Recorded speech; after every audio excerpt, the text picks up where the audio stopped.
Shalom sahabat kuntum yang terkasih, kita jumpa lagi pada hari ini, hari Jumat tanggal 10 Maret tahun 2023. Hari ini merupakan hari biasa dalam pekan Prapaskah yang kedua dengan warna liturgi adalah ungu.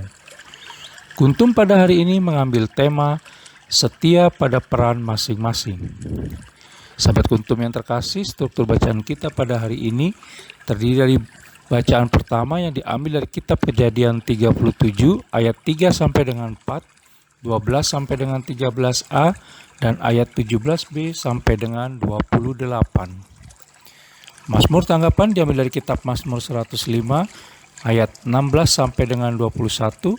Bait pengantar Injil diambil dari Injil Yohanes 3 ayat 16, dan bacaan Injil sendiri pada hari ini diambil dari Injil Matius 21 ayat 33 sampai dengan 43 dan ayat 45 sampai dengan 46. Bacaan Injil pada hari ini dapat dibaca pula dalam Injil Markus 12 ayat 1 sampai dengan 12 dan Injil Lukas 20 ayat 9 sampai dengan 19. Struktur bacaan pada hari ini sama dengan struktur bacaan pada hari Jumat tanggal 18 Maret tahun 2022, tanggal 5 Maret tahun 2021, dan tanggal 22 Maret tahun 2019. Baik sahabat kuntum yang terkasih, saya akan bacakan bacaan Injil kita pada hari ini yang diambil dari Injil Matius 21 ayat 33 sampai dengan 43 dan ayat 45 sampai dengan 46. Perumpamaan tentang penggarap-penggarap kebun anggur. Dengarkanlah suatu perumpamaan yang lain. Adalah seorang tuan tanah membuka kebun anggur dan menanam pagar sekelilingnya. Ia menggali lubang tempat memeras anggur dan mendirikan menara jaga di dalam kebun itu. Kemudian ia menyewakan kebun itu kepada penggarap-penggarap lalu berangkat ke negeri lain. Ketika hampir tiba musim petik, ia menyuruh hamba-hambanya kepada penggarap-penggarap itu untuk menerima hasil yang menjadi bagiannya. Tetapi penggarap-penggarap itu menangkap hamba-hambanya itu. Mereka memukul yang seorang, membunuh yang lain, dan melempari yang lain pula dengan batu. Kemudian Tuhan itu menyuruh pula hamba-hamba yang lain, lebih banyak daripada yang semula. Tetapi mereka pun diperlakukan sama seperti kawan-kawan mereka. Akhirnya ia menyuruh anaknya kepada mereka, katanya, "Anakku akan mereka segani."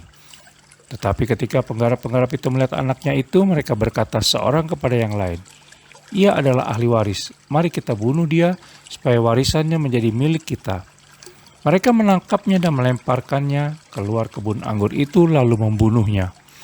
Maka apabila tuan kebun anggur itu datang, apakah yang akan dilakukannya dengan penggarap-penggarap itu? Kata mereka kepadanya, "Ia akan membinasakan orang-orang jahat itu dan kebun anggurnya akan disewakannya kepada penggarap-penggarap lain yang akan menyerahkan hasilnya kepadanya pada waktunya." Kata Yesus kepada mereka, "Belum pernahkah kamu baca dalam kitab suci? Batu yang dibuang oleh tukang-tukang bangunan telah menjadi batu penjuru. Hal itu terjadi dari pihak Tuhan, suatu perbuatan ajaib di mata kita. Sebab itu aku berkata kepadamu bahwa kerajaan Allah akan diambil daripadamu dan akan diberikan kepada suatu bangsa yang akan menghasilkan buah kerajaan itu." Ketika imam-imam kepala dan orang-orang Farisi mendengar perumpamaan-perumpamaan Yesus, mereka mengerti bahwa merekalah yang dimaksudkannya. Dan mereka berusaha untuk menangkap dia, tetapi mereka takut kepada orang banyak, karena orang banyak itu menganggap dia nabi. Demikianlah Injil Tuhan, terpujilah Kristus.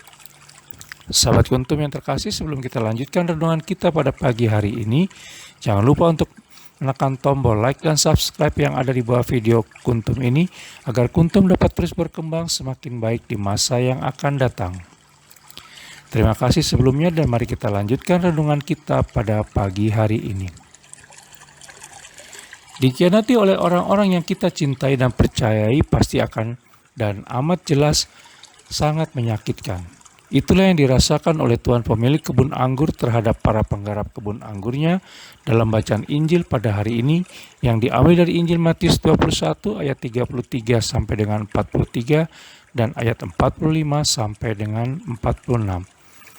Itulah juga yang dirasakan oleh Yusuf terhadap saudara-saudaranya dalam bacaan pertama pada hari ini yang diambil dari kitab Kejadian 37 ayat 3 sampai dengan 4, 12 sampai dengan 13a, dan ayat 17b sampai dengan 28. Itulah yang dirasakan pula oleh Allah Bapa karena anaknya yang diutus untuk mempertobatkan manusia malah dibunuh di kayu salib.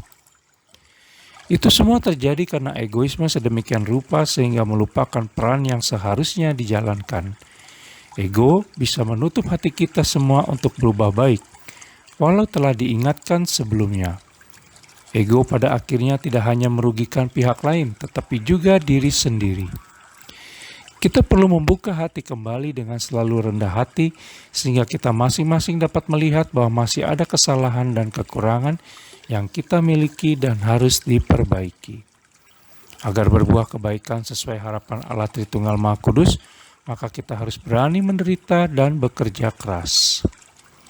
Sahabat Kuntum yang terkasih, bila kita membaca kisah Yusuf dalam bacaan pertama pada hari ini, semakin jauh maka kita akan menemukan bahwa Yusuf memiliki karakter yang takut akan Tuhan, penuh kasih dan pengampunan, bertanggung jawab dan rendah hati. Mari kita juga belajar pada hari ini untuk menjadi pribadi yang berkarakter seperti Yusuf, dan bukan seperti para penggarap kebun anggur dalam bacaan Injil pada hari ini. Sahabat Kuntum yang terkasih, kita perlu belajar setia pada peran kita masing-masing dalam kehidupan sehari-hari. Apapun peran yang kita jalani, baik sebagai orang tua, suami, istri, anak, kakak, adik, teman, atau sahabat, harus kita cintai dan jalani dengan sepenuh hati agar tidak terjadi seperti para penggarap kebun anggur dalam bacaan Injil pada hari ini. Selamat hari Jumat, dan janganlah di sepanjang hari ini kita menjadi penggarap kebun anggur yang mengkhianati kepercayaan sang pemilik kebun anggur seperti dalam bacaan Injil pada hari ini. Sahabat Kuntum yang terkasih, bila ingin lebih jelas lagi, silakan melihat kepada deskripsi yang ada di bawah video Kuntum ini. Dan jangan lupa menekan tombol like dan subscribe yang ada di bawah video Kuntum ini agar Kuntum dapat terus berkembang semakin baik di masa yang akan datang. Terima kasih, selamat pagi dan salam.